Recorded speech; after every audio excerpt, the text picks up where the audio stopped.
বন্ধ হোৱাৰ পথত এখন 50 বছৰীয়া সাপ্তাহিক বজাৰ সামগ্ৰী সমষ্টিৰ অন্তৰ্গত মাগুৰমাৰী সাপ্তাহিক বজাৰ বন্ধ হোৱাৰ দিশত বৃহত্তৰ অঞ্চল সামৰি মাগুৰমাৰী বজাৰখনে ৰাইজৰ যথেষ্ট সমাদৰ লাভ কৰিছিল।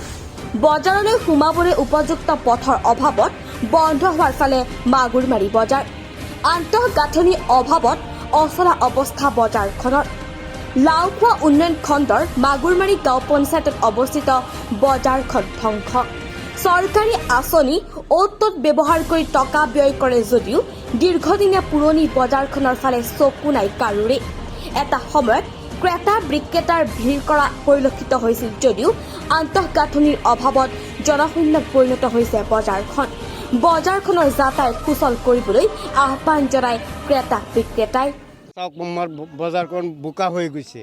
বৰষুণ মাৰিলে মানুহ সোমাব নোৱাৰে, গাড়ী সোমাব নোৱাৰে, গাড়ী সোমালে গাড়ী ফাঁচি যায়। এতিয়া ধৰক আমাৰ বাছুৰি নাই। আমি চৰকাৰক অনুৰোধ কৰি আছোঁ যে আমাক বজাৰখন পকা কৰি দিয়ে, বছৰীখন বনাই দিয়ে, তেনেহ'লে আমাৰ দোকানীবিলাক আহিব, কাষ্টমাৰ আহিব, সেইটোহে সুবিধা। আমি ৰাজ্য চৰকাৰক অনুৰোধ কৰিছোঁ, পঞ্চায়তক অনুৰোধ কৰিছোঁ। আমি মাগুৰমাৰী গাঁও পঞ্চায়ত লাওখোৱা ব্লক আমি চিও ছাৰক অনুৰোধ কৰিছোঁ যে আমাৰ বজাৰখন বনাই দিয়ে, তেনেহ'লে আমাৰ বজাৰ থাকিব, যাতায়াতৰ সুবিধাৰ কাৰণে আমাৰ বজাৰখন থাকিব।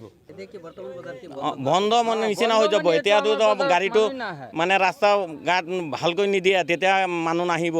বজাৰত যিকেইটা দোকানদাৰ আছে চবকেইটা বন্ধ কৰি দিব। এইটো বহুত দিন, এইটো আমাৰ দাদাৰ আমলৰ বজাৰ। আমি আৰু কি ক'ম, এইটো বজাৰৰ কথা বহুত দিন পুৰণা বজাৰ হয়।